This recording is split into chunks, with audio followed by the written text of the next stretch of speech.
Independencia de Puerto Rico.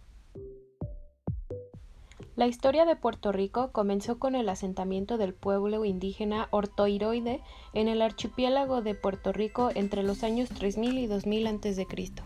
En el momento de la llegada de Cristóbal Colón al Nuevo Mundo en 1492, la cultura indígena dominante era la de los taínos.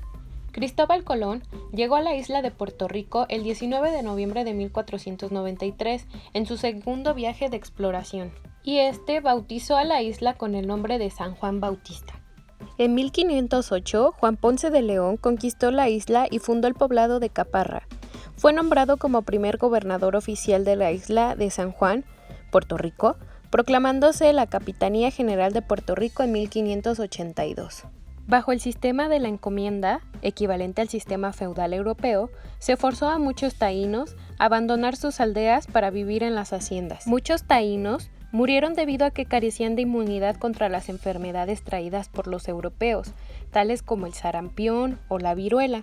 A falta de mano de obra, los colonos obtuvieron el visto bueno de los frailes jerónimos y los dominicos para sustituir a los indígenas con esclavos africanos.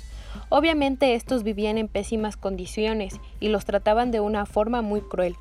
Tras todas las injusticias y pésimas condiciones en las que vivían los esclavos, decidieron rebelarse repetidas veces, pero estas fueron sin éxito. Uno de sus intentos más relevantes fue la conspiración de esclavos de 1821 en Bayamón. A finales del siglo XVIII, Bayamón comenzó a convertirse en una de las regiones azucareras más importantes de Puerto Rico.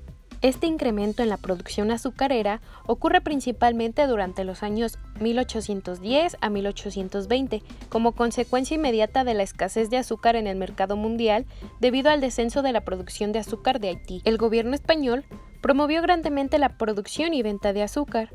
Todas estas condiciones favorecieron grandemente el que los hacendados de Bayamón, criollos, españoles y extranjeros, aumentaran notablemente la producción azucarera. Durante estos años, el número de esclavos aumentó considerablemente.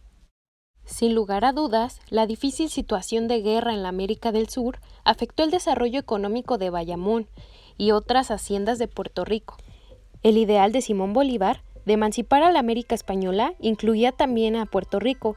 Bolívar había dirigido varias personas para sublevar las islas de Puerto Rico, Santo Domingo y Cuba. El 4 de noviembre de 1821, en carta del gobernador militar de Puerto Rico, Gonzalo Aróstegui, notifica al secretario de Estado y al despacho de gobernación de ultramar que tiene conocimiento de la introducción en Puerto Rico y en Cuba de 4 individuos desconocidos, comisionados por Simón Bolívar para intentar sublevar a los esclavos contra sus amos. Los planes consistían en que varios esclavos de las haciendas, ayudados por algunos capataces, se fugarían en dirección a un cañaveral de la hacienda en Bayamón de Miguel Figueres.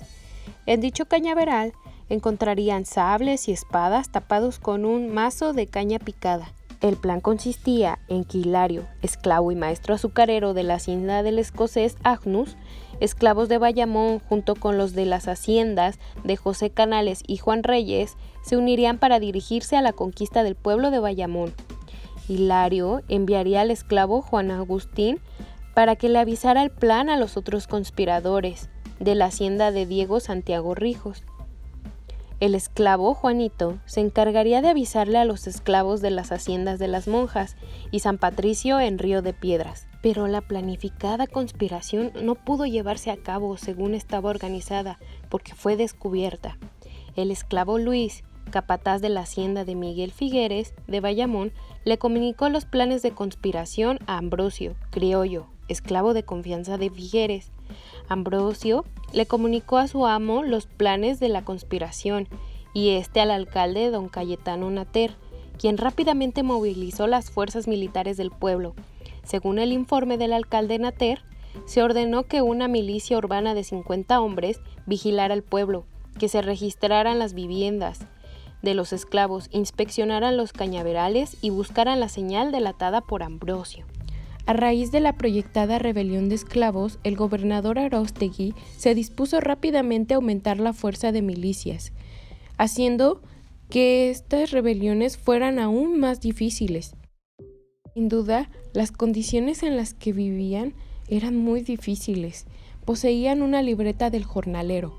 El jornal Fue utilizado para abusar y explotar a los trabajadores. Les pagaban salarios bajos, les obligaban a trabajar más horas y bajo malas condiciones. Además, el analfabetismo de los jornaleros facilitaba el que se les fabricaran deudas falsas. La insurrección y la República de Puerto Rico.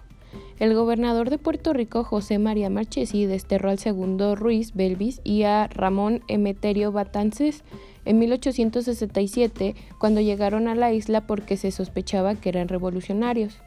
Ruiz Belvis y Betances fueron a la República Dominicana y a Nueva York, reuniéndose con otros puertorriqueños desterrados por las mismas ideologías revolucionarias.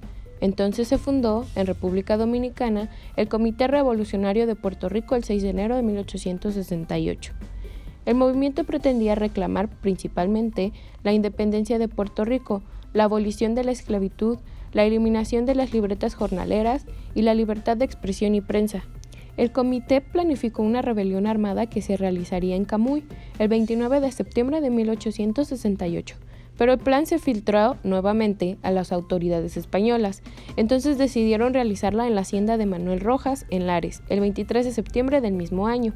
Ese día se reunieron entre 400 y 600 puertorriqueños bajo el comando de Rojas. En la noche, los insurrectos partieron de la hacienda y saquearon propiedades de españoles en las áreas aledañas y ocuparon la alcaldía de Lares. Los rebeldes declararon la República de Puerto Rico bajo el presidente Franco Ramírez Medina, quien anuló el régimen de la libreta y declaró la libertad de todos los esclavos que se unieran a la causa. El fin de la rebelión. Al día siguiente, 24 de septiembre de 1868, Marchesi movilizó tropas para interceptar a la insurrección. Cuando los rebeldes se dirigieron a San Sebastián para continuar la lucha, se enfrentaron a las tropas españolas y fueron derrotados. Murieron alrededor de 20 rebeldes y se encarcelaron cientos de luchadores. Día de conmemoración del Grito de Lares.